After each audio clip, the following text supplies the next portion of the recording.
Post 1. I, Marissa, 27F, have been married to my husband Daniel, 29M, for just over a year. I thought my biggest newlywed worry would be about settling into routines or planning our first big vacation. Instead, I'm sitting here devastated because my sister-in-law Kayla, 19F, ruined my wedding dress. Some background. Daniel basically helped raise Kayla. Their parents, Denise and Roger, struggled financially, and since Daniel is 10 years older, he stepped in as a protector. He worked hard, built a career, and even set aside about $50,000 specifically for her college fund. It's his money. He saved every penny of it. But in practice, Kayla grew up knowing her big brother was her safety net. My own parents gave me my dream wedding gown as a gift. It was custom-made, about $8,000 in total, but the real value was sentimental. The seamstress carefully sewed in lace from my mum's gown and satin from my grandmother's. I loved the idea of carrying those women with me down the aisle. After the wedding, I had the dress cleaned and stored in a garment bag in the guest room closet. Halloween weekend, Daniel and I stayed in. Kayla had parties planned, bar hopping with her college friends. What I didn't know was that she used her spare key to come into our house while we were out. She went into the guest closet, found my gown, and decided it would make a great angel costume. The next morning, I noticed the garment bag was unzipped and empty. My stomach dropped. At first, I thought I was losing my mind. I checked every closet, every storage bin, praying I had just moved it and forgotten. But no, the dress was gone. I called Kayla in a panic. When she answered, she sounded casual, almost cheerful. "Oh, yeah, I borrowed that white dress from your closet. I'll bring it back later, don't worry." My heart sank. "Kayla, do you mean my wedding dress?" There was a pause, then a breezy, "Oh, I didn't realize it was that dress." Sorry. When she finally showed up later that evening, I braced myself, but I wasn't prepared. She walked in carrying a crumpled Target bag, and inside was my gown. It was soaked, stained red, wrinkled, and ripped along the hem. The smell of alcohol hit me before I even touched it. I burst into tears on the spot. Her explanation changed by the minute. First, she insisted she thought it was just some old dress. Then she claimed a drunk girl spilled a cocktail on her at the party. Then she shrugged and said I was overreacting because it's just a dress. Daniel, who is usually calm and thoughtful, went cold. He told her flatly, "Get out." His voice was steady, but I could see the fury in his eyes. As she fumbled with excuses, he cut her off. "Don't expect another dime from me until you fix this." After she left, I sat on the couch holding the ruined dress in my lap, sobbing. Daniel sat beside me, seething. He finally said, "That college fund is frozen. She's not getting another cent until she makes this right." The following day, we brought the gown with us to Denise and Roger's house. I thought maybe if they saw it in person, they'd realize how serious this was. Instead, they tried to smooth it over. Denise said Kayla didn't mean it, that she was just careless, and that everyone makes mistakes. Roger muttered something about how Kayla was still young and didn't understand. I couldn't believe what I was hearing. This wasn't forgetting to do the dishes or losing a sweater. She stole something from my house, took it out drinking, and wrecked one of the most important possessions of my life. Daniel backed me up, telling his parents exactly what he told her. The fund is frozen until she makes it right. That money is his, not hers. Denise tried to argue that it was ruining her future to take it away over a dress she can't even wear again, but Daniel didn't budge. He told them, actions have consequences. She needs to learn that now. I'm left devastated, sitting with a ruined gown that was supposed to be part of my family's legacy. And now I'm the bad guy in some relatives' eyes for not just forgiving her. So am I the jerk for refusing to forgive Kayla and supporting Daniel freezing her college fund until she takes real responsibility? First comment, not at all. She broke into your closet, took something precious and destroyed it. If anything, Daniel's being lenient. She's lucky you're not demanding repayment immediately. Second comment. This isn't about money, it's about respect. That gown connected you to your mother and grandmother. Kayla stole that from you, and until she shows real remorse, consequences are fair. Update 1. The past week has been exhausting. After my first post, Daniel and I decided to take some space before talking to his family again. But of course, the family didn't give us much of a break. Denise called 2 days later. Her tone was soft at first, but it quickly shifted into pleading. Kayla didn't mean it, she said. She's just a kid. She didn't know how important that dress was. I nearly dropped the phone. Not important. I reminded her that she was at the wedding. She saw me walk down the aisle in that gown.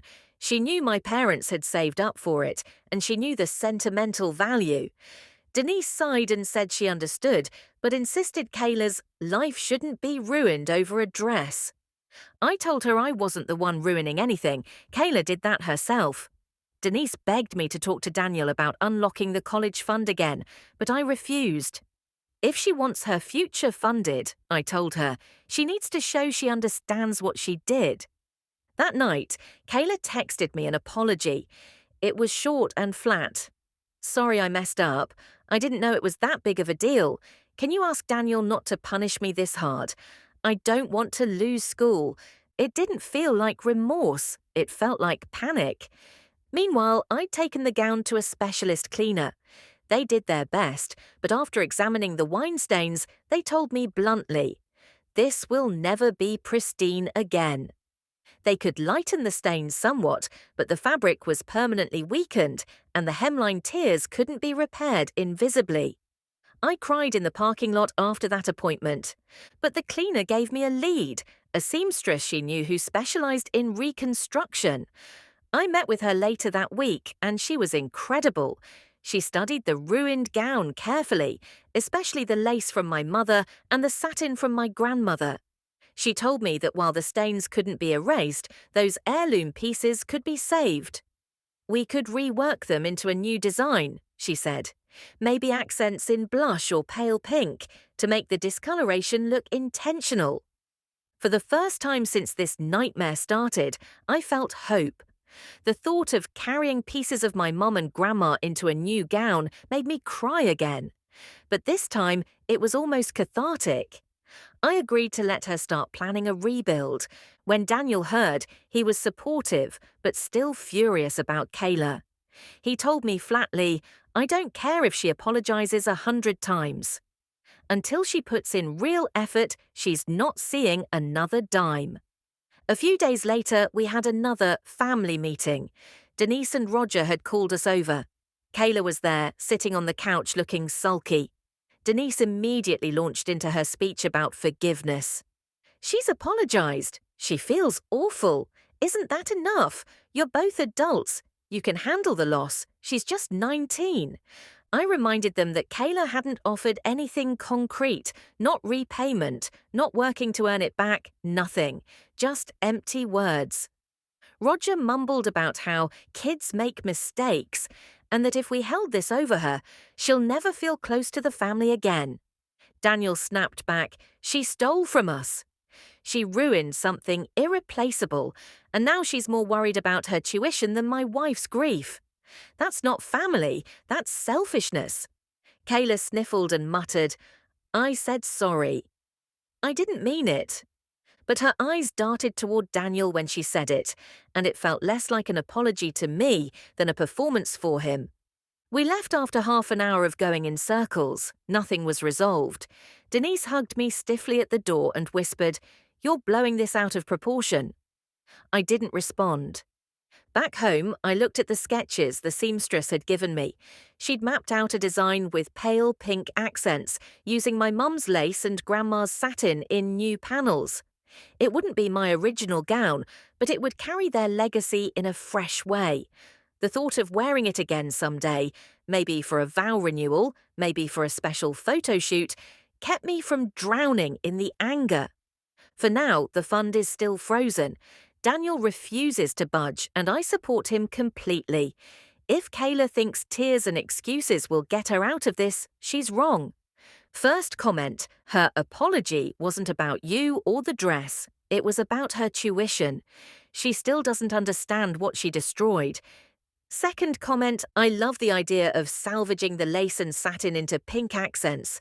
That's turning something awful into something beautiful. Update 2. I thought things couldn't get worse after the last family meeting, but of course they did. If Update 1 was about denial and excuses, Update 2 has been about guilt trips and public drama. A couple of days after I posted, I started noticing weird vibes from extended relatives. My cousin messaged me out of the blue. "Hey, I saw some posts online about you and Daniel making Kayla drop out of school. Is everything okay?"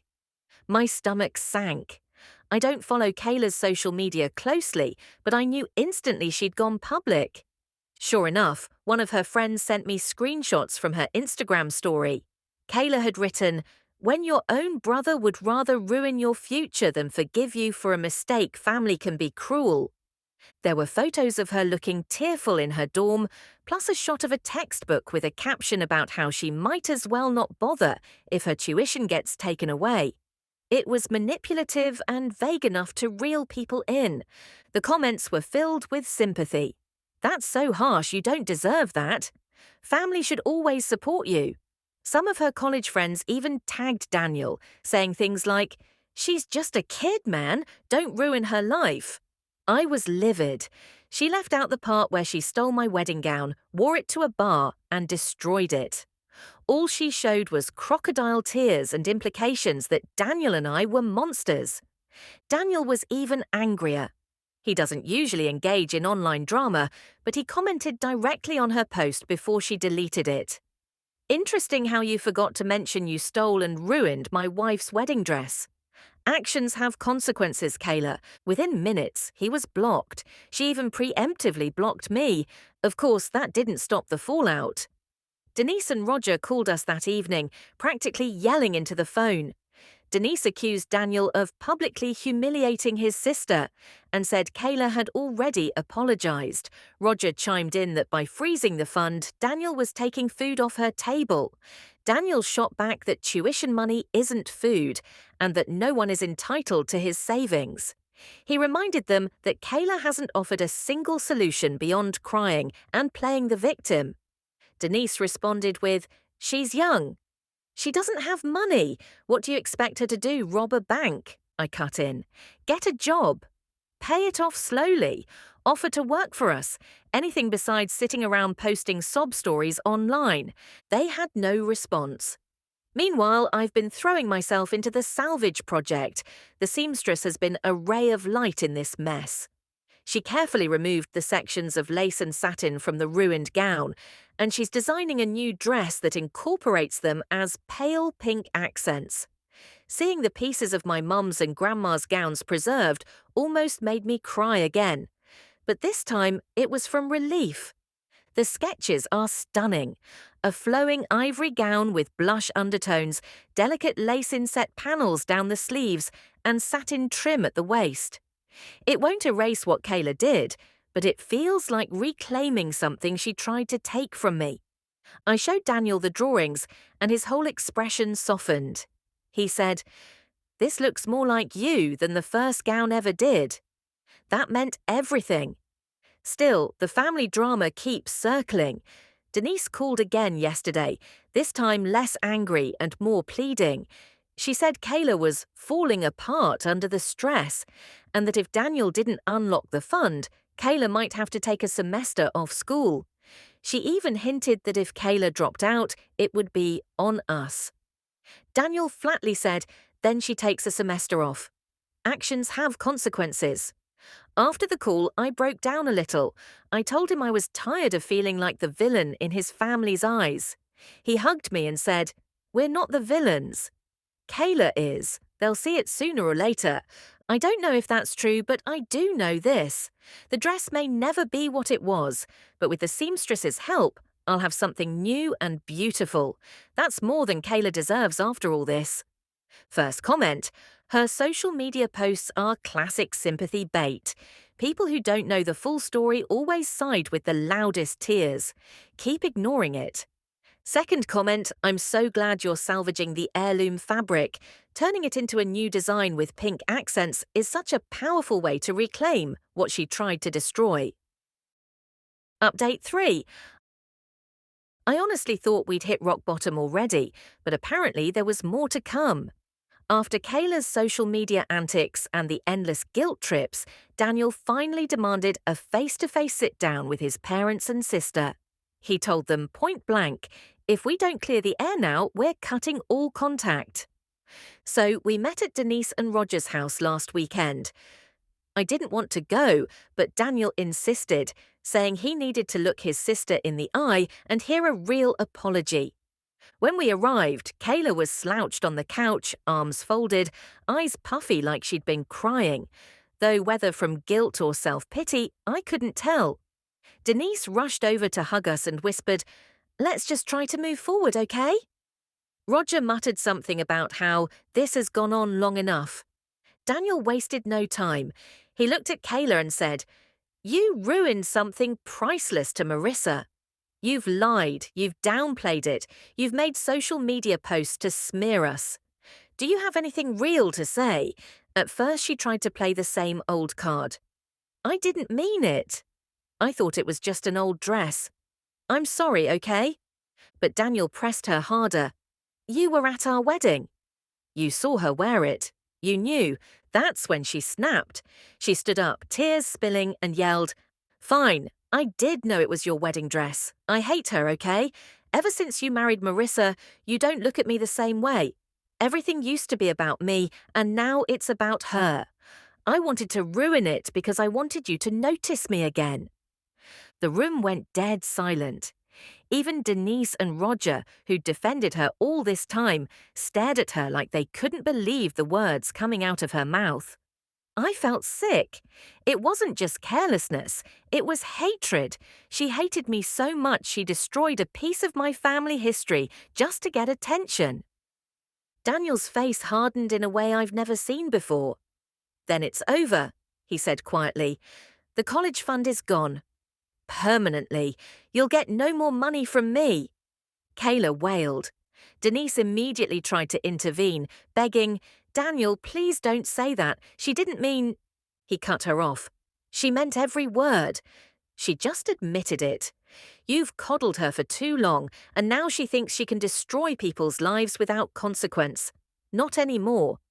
Roger muttered something about us being too harsh, but for once even he sounded unconvinced. Kayla stormed upstairs, slamming the door, leaving us in stunned silence. I didn't even know what to say. I just sat there holding Daniel's hand, trembling. Then Daniel did something I didn't expect. He looked at his parents and said, "I'll tell you where the money is going now. Marissa and I are expecting. That fund will be our baby's college savings." Denise's jaw dropped. Roger blinked. "You're pregnant?" Denise asked me, her voice wobbling between disbelief and anger. I nodded, still emotional. We hadn't told anyone yet, but after Kayla's outburst, Daniel wanted to make it clear. His priority was his new family. Denise actually started crying, saying, "So you're taking from one child to give to another?"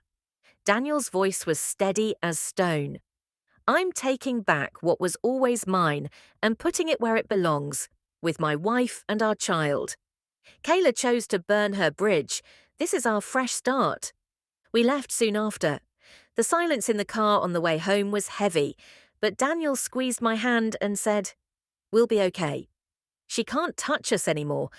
That night I looked at the sketches of the reconstructed gown again, imagining myself in it with a growing belly. For the first time, I didn't feel only grief. I felt something like resilience. Kayla wanted to destroy me, but instead she gave me clarity. My marriage is strong, my child will be secure, and her grip on Daniel is broken. First comment. That confession was chilling, but at least the mask is off. She admitted it was intentional, and now she has to live with the consequences. Second comment, congratulations on your pregnancy. Redirecting the fund to your baby is the perfect way to take back control and turn this whole situation into something positive. Update 4. The last 2 weeks have been calmer, though not without their share of drama. After Kayla's meltdown and confession, Daniel and I cut off nearly all contact.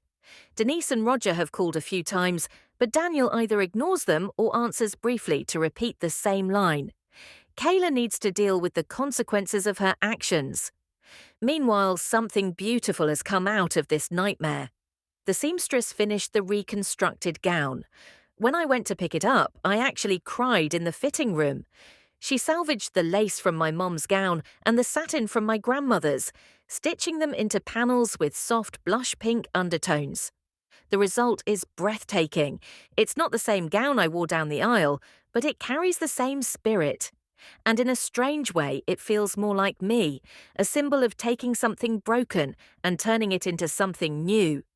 Daniel said it perfectly when he saw me try it on. She tried to destroy you, but you're shining brighter than ever. We decided to mark the moment. With our photographer friend's help, we did a little maternity-style shoot in the dress. Just the two of us in a park near our house, me in the reconstructed gown, Daniel in a suit. The pictures turned out stunning. They're framed in our living room now, right next to our wedding photos. As for the family, they're divided.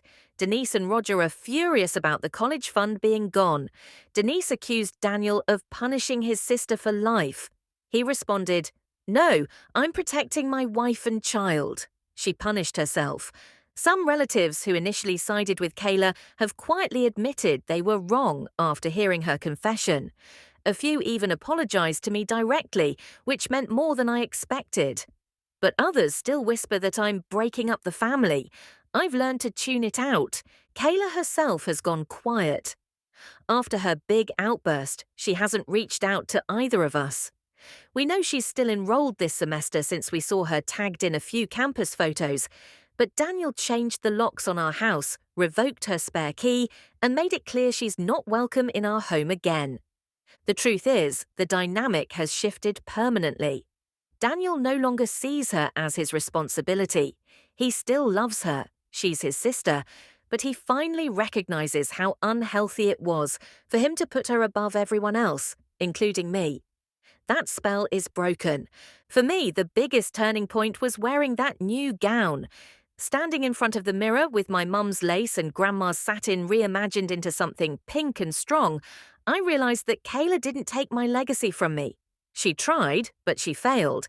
And now, instead of Kayla being the focus of every family conversation, it's our baby. Every time someone calls to complain about the dress or the fund, Daniel just says, "We're focused on the baby now." End of discussion. Do I wish things had gone differently? Of course. I wish my original gown was safe in storage. I wish Kayla had chosen kindness instead of spite. But in a way, I'm glad the truth came out. No more pretending, no more excuses, just clarity. Kayla wanted to drag me down with her, but instead she pushed me to rebuild stronger.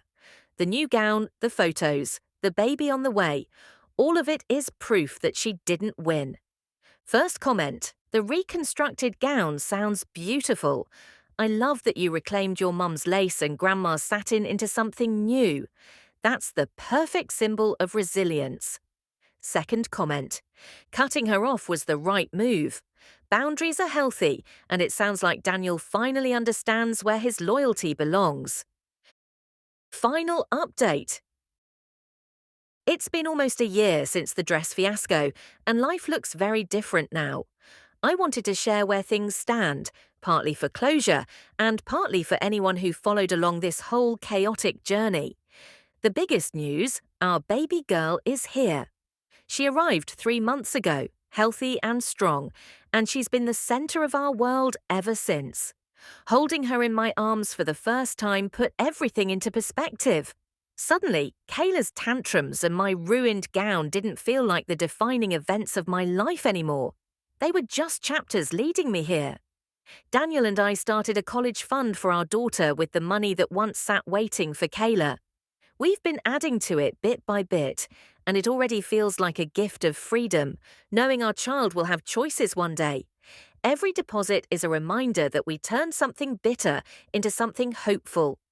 As for the gown, the reconstructed dress has become one of my most treasured possessions. I wore it again for a family photo shoot when our daughter was a newborn, the soft pink accents framing her tiny blanket perfectly. When I look at those pictures, I don't see loss anymore.